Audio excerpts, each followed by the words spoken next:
பல்லவனும் காயத்ரியும் போலீஸ்கிட்ட மாட்ட, சார் நாங்கள் தப்பானவங்க கிடையாதுங்க சார், நாங்கள் 2 பேருமே காலேஜ் படிச்சுட்டு இருக்கோம், காலேஜ் ஸ்டூடெண்ட்ஸ், கொஞ்ச நேரம் பேசிட்டு இருந்துட்டு போகலாம்னு வந்தோம், நீங்கள் நினைக்கிற ஆளுங்க நாங்கள் இல்லைங்க சார், எங்களை நம்புங்க சார். ஏண்டா 2 பேரும் காலேஜ் படிக்கிறேன்னு சொல்கிறீங்க, காலேஜ் போகாமல் லாட்ஜில் ரூம் போட்டு என்னடா பண்ணுறீங்க? சார் கொஞ்ச நேரம் சும்மா பேசிட்டு இருந்துட்டு போகலான்னு வந்தோம் சார். பேசிகிட்டு இருக்கிறீங்களா? எங்கள் காதில் பூ சுற்றுறீங்களாடா? நடங்கடா ஸ்டேஷனுக்கு. சார் எங்களை விட்டுருங்க சார், எங்கள் வீட்டுக்கு தெரிஞ்சால் பெரிய பிரச்சனை ஆகிடுன்னு பல்லவன் சொல்ல, எல்லாம் யோசிச்சு பேச தெரிஞ்ச உனக்கு லாட்ஜில் ரூம் போடுறது தப்புன்னு தெரியலையா? அந்த கதையெல்லாம் ஸ்டேஷனில் வந்து சொல்லு. ஏமா உனக்கு தான் அறிவு வேண்டாம், இவன் பேச்சை கேட்டுட்டு லாட்ஜ் வரையில் வந்திருக்க?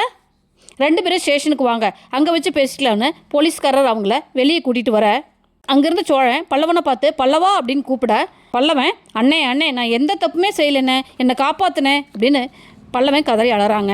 சார் என் தம்பியை விட்டுடுங்க சார், அவன் அப்படிப்பட்ட பையன் கிடையாது. சார் ப்ளீஸ் சார் அவன் காலேஜ் படிக்கிற பையன் சார், நீங்கள் ஸ்டேஷனுக்கு கூட்டிகிட்டு போனால் அவனோட படிப்பு கெட்டு போயிடும் சார், அவனோட எதிர்காலமே ஸ்பாயில் ஆகிடும் சார், ப்ளீஸ் சார் அவனை விட்டுடுங்க சார் அப்படின்னு சோழன் போலீஸ்காரத்தை கெஞ்சுறாருங்க. அதெல்லாம் யாரையும் விட முடியாது, நீங்கள் எது பேசுகிறதா இருந்தாலும் ஸ்டேஷனுக்கு வாங்க. யோ என்னையா பார்த்துட்ருக்குறீங்க, எல்லாத்தையும் வண்டியில் ஏற்றுங்கய்யா அப்படின்னு போலீஸ்காரர் சத்தம் போடுறாருங்க. காயத்ரியும் அழுதுகிட்டே வராங்க. பல்லவனையும் காயத்ரியும் போலீஸ் ஜீப்பில் ஏற்றி ஸ்டேஷனுக்கு கொண்டு போகிறாங்க.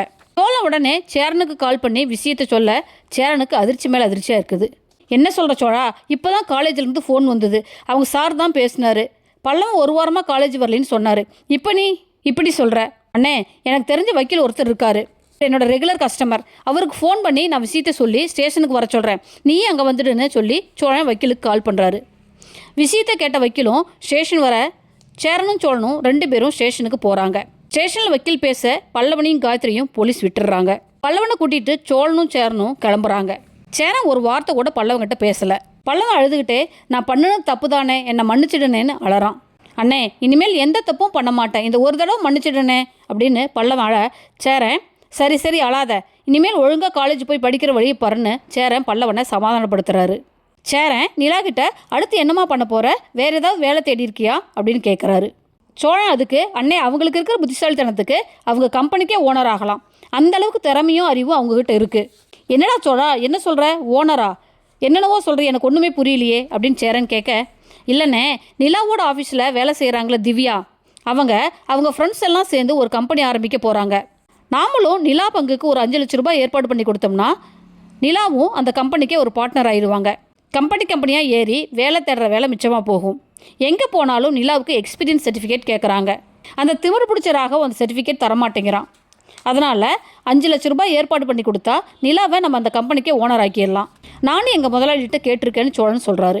நானும் எனக்கு தெரிஞ்சவங்ககிட்ட கேட்டு பார்க்குறேன்னு பாண்டி சொல்ல, நிலா அதெல்லாம் வேண்டாம் பாண்டி பார்த்துக்கலான்னு சொல்கிறாங்க. எனக்கு ஒரு ஐடியா தோணுது, நம்ம பணத்துக்கு அங்கங்கே அலையிறதுக்கு பதிலாக நம்ம வீட்டு பத்திரத்தை வச்சு பணம் வாங்கிட்டா என்ன அப்படின்னு பாண்டி சொல்ல, சூப்பர் ஐடியா பாண்டி, அப்படியே பண்ணிடலான்னு சோழனும் சொல்கிறாரு.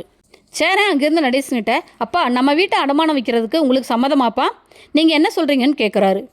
இங்கே பாருங்கப்பா, நிலா நம்ம வீட்டு பொண்ணு, நிலாவுக்கு ஒன்றுனா நாமெல்லாம் சேர்ந்து நின்று சப்போர்ட் பண்ணணும், அந்த பிள்ளை எங்கே போகும், நாம் தான் அது ஹெல்ப் பண்ணணும், நிலா இந்த வீட்டுக்கு வந்த பிறகு தான் வீடாக இருக்குது, அதனால் தாராளமாக பத்திரத்தை வச்சு பணத்தை வாங்குங்க, எனக்கு இதில் முழு சம்மதம், சட்டு புட்டுன்னு பணத்தை வாங்கி ஆகிற வேலையை பாருங்கன்னு நடேசன் க்ரீன் சிக்னல் காட்டுறாருங்க. ஓகே ஃப்ரெண்ட்ஸ், தேங்க்ஸ் ஃபார் வாட்சிங். என் சேனலை லைக் பண்ணுங்கள், ஷேர் பண்ணுங்கள், சப்ஸ்கிரைப் பண்ணுங்கள். தேங்க்யூ.